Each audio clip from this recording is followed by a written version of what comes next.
Bonsoir à tous. Dans cette nouvelle vidéo, je vais vous présenter le logiciel Gain Project. Gain Project qui est un logiciel de planification de projet. Voilà. Donc, voilà comment se présente l'interface de Gain Project. Au niveau de l'onglet projet, nous avons la possibilité de créer un nouveau projet, d'ouvrir un projet déjà existentiel et d'enregistrer un projet dans notre notre ordinateur, voilà, d'importer ou exporter le projet. Au niveau du paramètre du projet, nous avons la possibilité de nommer notre projet. Par exemple, là, je peux mettre projet YouTube. Projet YouTube, voilà. De nommer l'organisation du projet. Par exemple, je peux mettre Camara Mohamed. Voilà. La description, etc. Le calendrier, c'est le calendrier du projet, comme je ferai de notre projet. Donc, on a la possibilité de changer cela. Cela va dépendre du projet en question. Voilà. Des jours auxquels on travaille ou pas. Et au niveau du rôle, bon, le rôle, c'est pour attribuer à chaque personnel un rôle.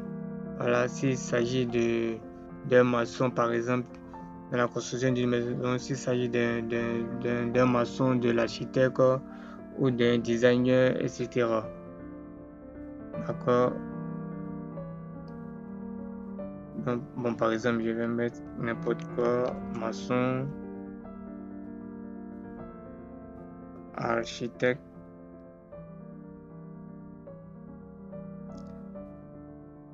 designer, voilà, et OK. Et toujours dans l'onglet éditer, on a la possibilité d'annuler une action ou de rétablir l'action, ou de rafraîchir notre diagramme, notre projet. Voilà. Et l'affichage, on a la possibilité d'afficher notre diagramme de PET, d'ajouter une nouvelle tâche, voilà, voir les propriétés d'une tâche, de créer, au niveau des ressources, de créer un nouveau personnel, voilà, voir les propriétés du personnel, envoyer un courrier, etc. Donc, ici, on a le diagramme de Gantt et le diagramme des ressources. Donc, on va commencer à créer notre diagramme de Gantt. Donc, comme exemple, je vais utiliser les tâches de vidéo précédente. Voilà, j'avais déjà fait une vidéo sur comment dessiner les diagrammes et faire ressortir le chemin critique. Donc, pour cela, je viens là au niveau de l'horloge que vous voyez là. Je clique pour pouvoir insérer une nouvelle tâche. Donc, je mets par exemple tâche A. Ou encore, je peux faire un CTRL T pour rajouter une nouvelle tâche. Ou encore, faire un clic droit et ensuite nouvelle tâche. Voilà. Valider. Tâche E.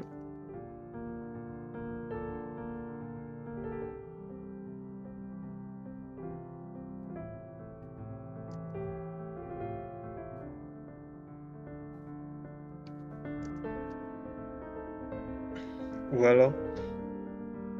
Au niveau des ressources, diagramme des ressources, au niveau des ressources, on peut attribuer chaque tâche à un personnel. Donc, je fais un clic droit et personnel, voilà, pour pouvoir créer un personnel. Ou encore, je viens au niveau là, sur le logo du bonhomme là, je clique et voilà. Donc là, par exemple, je peux dire Monsieur X. Voilà, s'il a un téléphone, je remplis, voilà, le courrier, tout. le jour de congé, colonne personnalisée. Voilà, donc je vous laisse voir un peu tout cela. Ça, c'est le taux de paiement de la ressource. Voilà. Voir le taux de paiement, c'est, disons, la somme attribuée au personnel pour la tâche qu'il va effectuer. Ok, donc il met OK. Ensuite, encore je peux faire un contrôle H. Un contrôle H qui va directement ouvrir le propriétaire des ressources.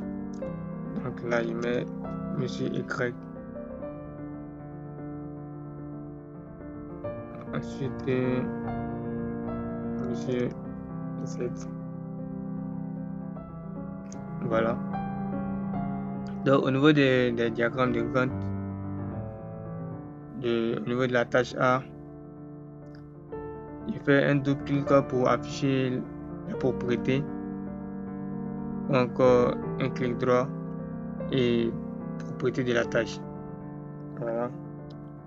Donc là, on a la possibilité de désigner une tâche comme un jalon. Voilà. Donc, on remarque les jalons, ce sont des points de référence qu'on indique, voilà, qui indiquent des événements importants. Voilà.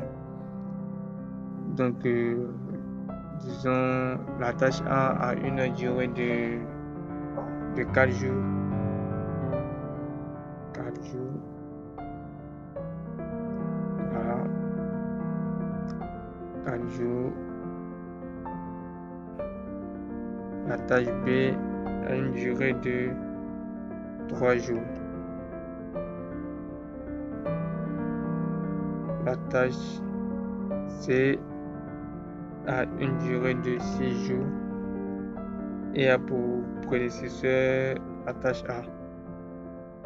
Donc je vais au niveau des prédécesseurs et je mets par exemple la tâche A. Et s'il y a des ressources, voilà, et que c'est Monsieur X qui est chargé de faire, de mener la tâche C, nous mettons Monsieur X. Voilà. Ou si c'est les trois qui sont responsables de la tâche C, nous pouvons sélectionner les trois. Voilà, et choisir le responsable de la tâche en question. Donc, au niveau du rôle, c'est-à-dire, voilà, on peut attribuer un rôle. Ce que j'avais créé, maçon par exemple, le Monsieur X a pour rôle être un architecte ou voilà, un développeur, n'importe.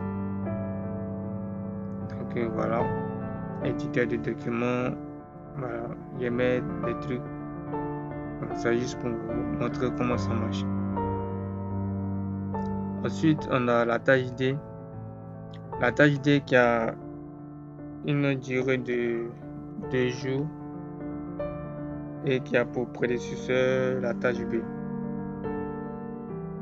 Voilà. On peut mettre des ressources si possible. Voilà. Et à chaque fois, on a une flèche qui vient indiquer que juste après la tâche B, vient la tâche D. Voilà. Et ensuite, on a la tâche E. La tâche E qui a une durée de 8 jours.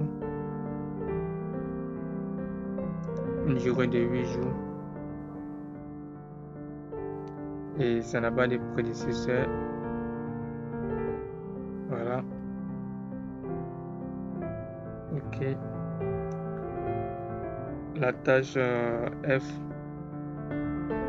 qui a une durée de 7 jours.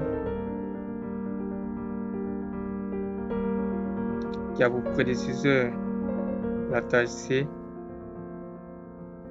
la tâche D et la tâche E. Voilà.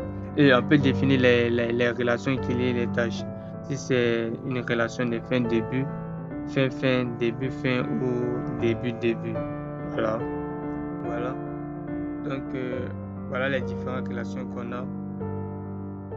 Et on fait OK. OK. D'accord. Ensuite, qu'est-ce qu'on a? La tâche G. La tâche G qui a pour prédécesseur la tâche C et qui a une durée d'un jour. Voilà. OK. Et OK. Donc voilà, on vient de dessiner notre diagramme de Gantt. Donc on peut zoomer pour mieux voir. Voilà, pour mieux voir notre diagramme. Voilà. Bon là par défaut le début du projet ça m'a pris la date d'aujourd'hui. Voilà, ça m'a considéré la date d'aujourd'hui, le 13. D'où on a la possibilité aussi de définir une date, voilà, pour le projet, aussi de définir une date de fin projet. Et là, on a quoi? On a le chemin critique. Voilà, comme la vidéo précédente l'a décrit, le chemin critique, c'est d'abord la tâche A, ensuite la tâche C et enfin la tâche F. Ce sont les tâches qu'il ne faut vraiment pas reculer ou avancer, et modifier. Voilà. Et le changement de ces tâches pourrait avoir des dommages sur l'avancée du projet.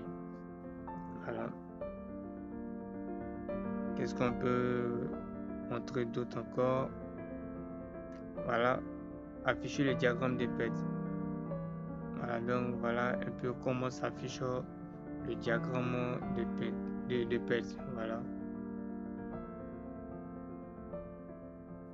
Un peu.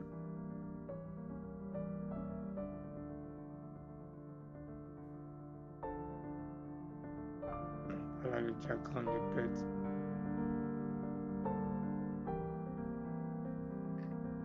Voilà un peu. C'est un peu ça, le diagramme de PET. Voilà. Donc, merci d'avoir suivi cette vidéo jusqu'à la fin. Je vous dis prochainement pour une nouvelle vidéo.